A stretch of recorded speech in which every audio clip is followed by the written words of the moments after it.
Welcome to another edition of You Can Farm Talks. This is a live video podcast series where we talk with people in the agriculture industry who share important and relevant information and insights for new and beginning farmers and ranchers. These are fairly short and focused conversations that generally last about 20 to 30 minutes. First, we ask our guests to share their story in agriculture, and then we ask them to talk about one thing that they think someone getting started in agriculture needs to know. For those of you tuning into the live Zoom feed, we hope you'll submit questions in the chat window. As we get to the end, I'll try to pick out a question to ask our guests. All of these shows are recorded and posted online on our webpage, where you'll also find an online discussion forum. You can ask questions in the forum anytime, and we'll respond to additional questions there that we don't get to during the live episode. Our guest today is Kerin Clark. As Media and Member Relations Director, Kerin oversees public relations and leadership development for the Wyoming Farm Bureau Federation. She manages communications and outreach channels, including the Federation's monthly newspaper, website, social media, public relations, and marketing materials. On the leadership side, Kerin is the coordinator for Wyoming Farm Bureau's Young Farmer and Rancher program. She conducts field service work for 11 county Farm Bureau federations, and she presents leadership workshops. Kerin began her career with Farm Bureau with an internship that she started in August 1994 and continued through her college years. As she graduated from the University of Wyoming in 1998 with an agricultural communications degree, Kerin joined Wyoming Farm Bureau on a full-time basis as a field staff representative. In 2003, she was promoted to her current position of Media and Member Relations Director. Kerin was born and raised on a centennial cattle ranch north of Laramie, Wyoming. While she was in college, she was honored to serve as a Wyoming FFA state officer and as Miss Rodeo, Wyoming. She and her husband, Jake, have a daughter and a son who are both college students. I first met Kerin at a YFR meeting about 15 years ago. It's great to get a chance to visit with you again. Welcome to You Can Farm Talks. I'm very glad that you can join us. Thank you, Keith. It's an honor to be here and looking forward to our conversation tonight. Kerin, as always, we start off this conversation by giving our guests a chance to talk about their own story in agriculture. I know you started out growing up on a ranch, then you certainly spent a lot of time around agriculture and the agricultural community throughout your career with Wyoming Farm Bureau. Can you tell us a bit about your background, how you got to this point in your life and career, and maybe talk a little more about how and why you've chosen to stay involved in agriculture over the years? Yes, agriculture is really who I am. I grew up in agriculture, as you talked about in the introduction, on a cattle ranch north of Laramie, and agriculture has always been my passion. When I was young, growing up on the ranch, my favorite thing still to do, there's nothing better than being horseback and fixing fence and moving cattle. But when I was young, I just had a lot of great opportunities through 4-H and FFA to really learn and grow in leadership experiences. When I first started out in high school, I was one of those shy students that didn't leave the ranch very often, and really was able to learn a lot through the FFA and get involved in agriculture advocacy. Had a lot of great opportunities throughout my high school and college years. I was very blessed to start as an intern, as you mentioned, my sophomore year in college at the University of Wyoming. And I was able to apply so much of what I was learning at the university to real-time agriculture issues. And when I look at my story in agriculture, it's amazing what we've been able to do and what we've been able to learn. So when I was in college, was able to, I knew about Farm Bureau, my mom had started becoming involved in the organization as a county leader, but really grew in my knowledge for what agriculture and being involved in leadership and networking, what that had to do. And so able to really work on some issues that impacted our family's ranch as well. And very proud of the part our organization does to keep agriculture strong here in Wyoming. And so through the opportunity of going full time with the Wyoming Farm Bureau Federation, I've just been able to continue my work for agriculture. It is a blessing to serve Wyoming's farmers and ranchers and the work that we do to keep agriculture strong here in Wyoming. Thanks for sharing your story. I think it's always helpful for our listeners to hear about how someone like yourself found their path and to share their story. So, as we've talked about, the main purpose of this video podcast is to ask our guests to share something we call their one thing. In other words, we want them to tell us about one thing that they think new and beginning farmers really need to know or to keep in mind, be thinking about, or doing as they're in the beginning stages and getting ready to take on their own challenge of starting an agriculture operation. I know that you have some thoughts to share with us and our audience of ag entrepreneurs about incorporating leadership development and networking into a business plan. So, Kerin, please tell us about the one thing that you want to share with our new and beginning producer audience today. The one thing that I want to share is how important it is to spend time working on the business, not just in the business. As I referenced, there's no better place for me to be than on the back of a horse, and I absolutely love that work. But there's also such importance in spending time working on the business as well to be a success in agriculture. And so I really feel that one thing that is important for young farmers and ranchers is to make leadership development and networking a part of your business plan. I'm sure that you've seen a lot of success stories with people that you've been involved with in the YFR program over the years. Could you share some examples of that? Absolutely. It has been so much fun to watch the Young Farmer and Rancher program and some of the many success stories that come out of the program. The Wyoming Farm Bureau Federation started the Young Farm and Rancher program 21 years ago. The Young Farm and Rancher program has been a part of American Farm Bureau for a lot of years and many of the other state farm bureaus as well. So our program in its 21 years is fairly new in relation to the other state farm bureaus.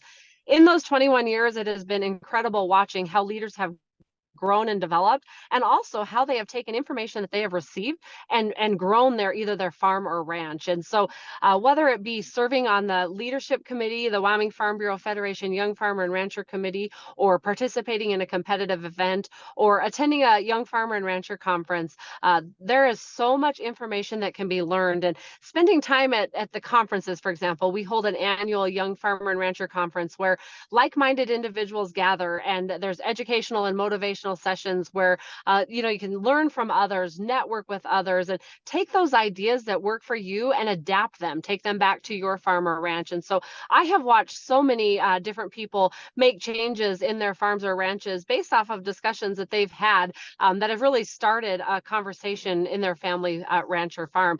When we take a look at business planning and agricultural enterprises, taking a look and talking with others about what they do and realizing what can be adapted to work for their farm or ranch, it has really been fun watching some of those successes. I've watched farmers and ranchers take and modify what they were doing and realize that we can't just always do it the same way, but there is so much value in taking history and learning from it and adapting with our new ideas.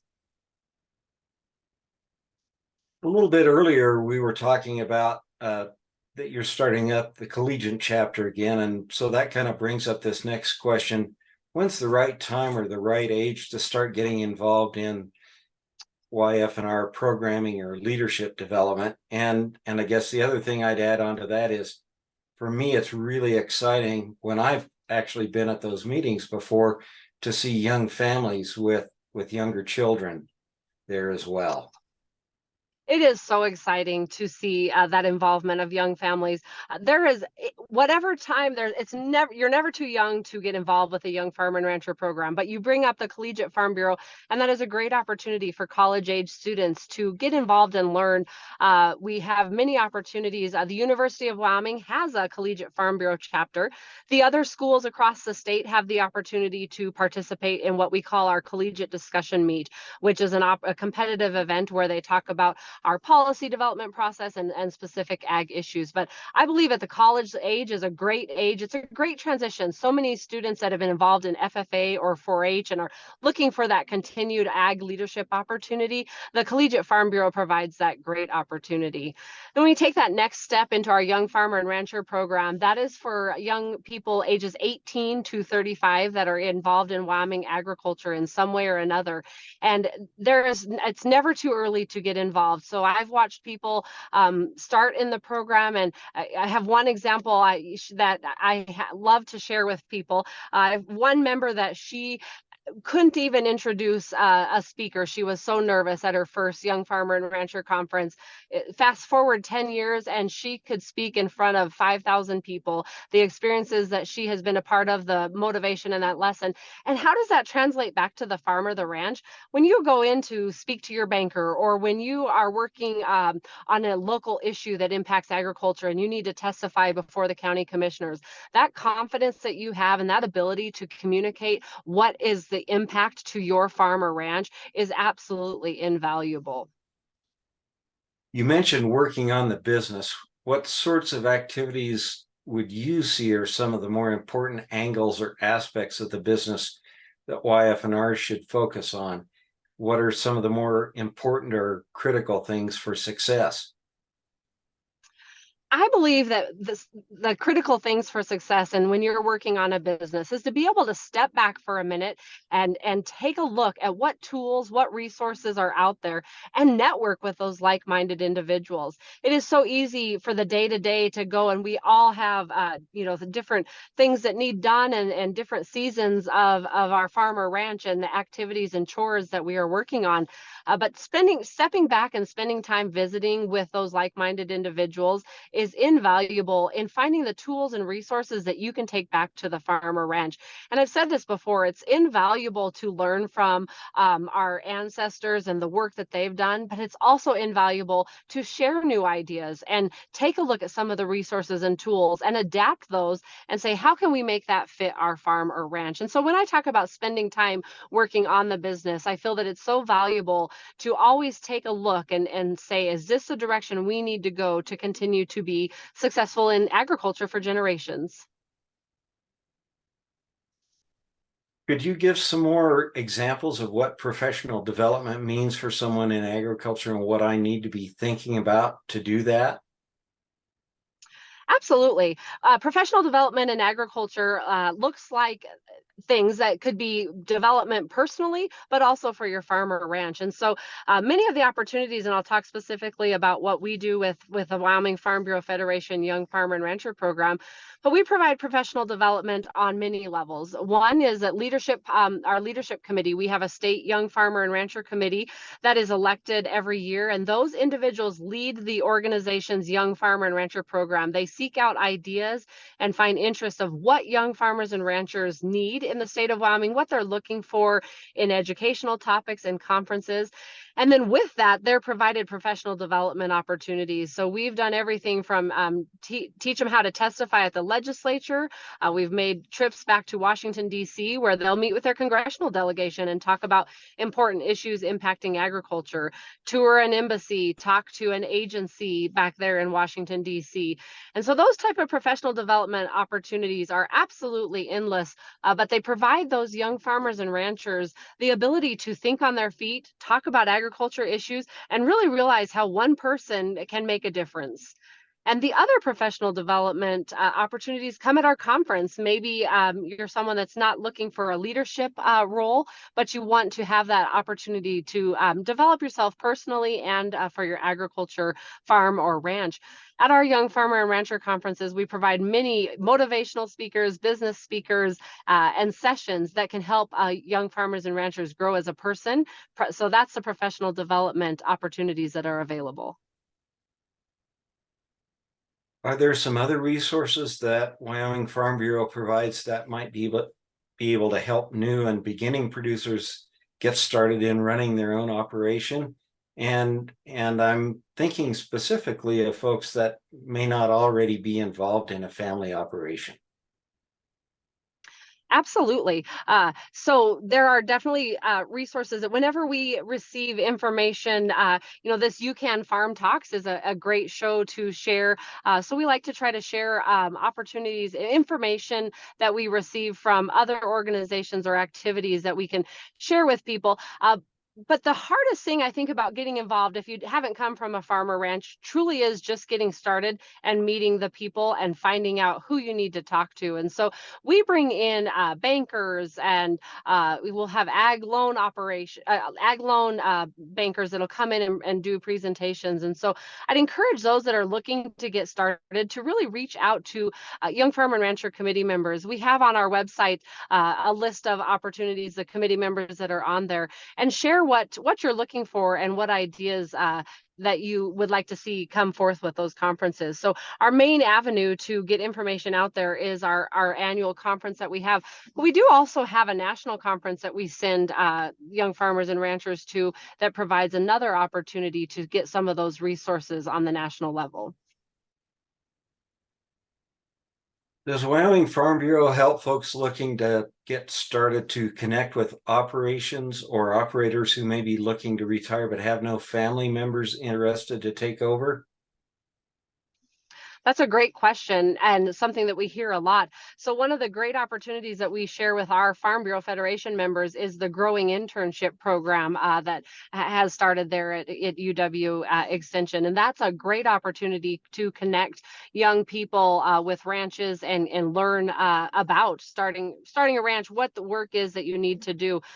Connecting with retired ranchers that may not have family, that's something, there's not a set protocol on that, but it is something that we do keep in the back of our minds. And if we do have a pairing that we can connect people with, we absolutely will. And I think something else that might be considered is, I know when you may do some succession planning at the regular Farm Bureau meetings, that may be another facet that would be very valuable to add into that portion of those discussions. Succession planning is an incredible discussion, and one that definitely needs to happen all the time. Actually, at our conference 2 years ago, we were able to bring in a succession planning speaker, and we actually opened that up we did it with South Dakota Farm Bureau, and we really encourage the families to bring all generations to that speaker, because succession planning is something that if you have just one generation there, it's hard to talk about, or excuse me, it's more helpful if you have all the generations there to talk about the issues at the same time. Well, Kerin, thanks a lot for talking with us today. We appreciate your taking the time to share your insights and experiences for the benefit of new and beginning farmers. Well, thank you so much for having me, and encourage people, the new and beginning farmers, to reach out, connect with other agriculturalists in Wyoming. There are so many opportunities, truly are endless. And when you make leadership development and networking a part of your business plan, I believe it'll help you continue to be strong in agriculture and make those connections that will help you to continue to be a success. Thanks again so much, Kerin. That will do it for this episode of You Can Farm Talks. Thanks to those of you who took the time to join this live discussion and submit questions. The recording for this episode and all of our previous episodes will be posted and archived on our website and on our YouTube page. If you have any more questions, or if you're watching the recorded episode and didn't get a chance to ask those questions, please feel free to send questions via email, or even better, by adding them to the online discussion forum. We will try to respond to as many questions as we can and share the answers online. Stay tuned for information about the next You Can Farm Talks conversation. We'll be sharing details about who our next guest will be and when the episode will take place very soon.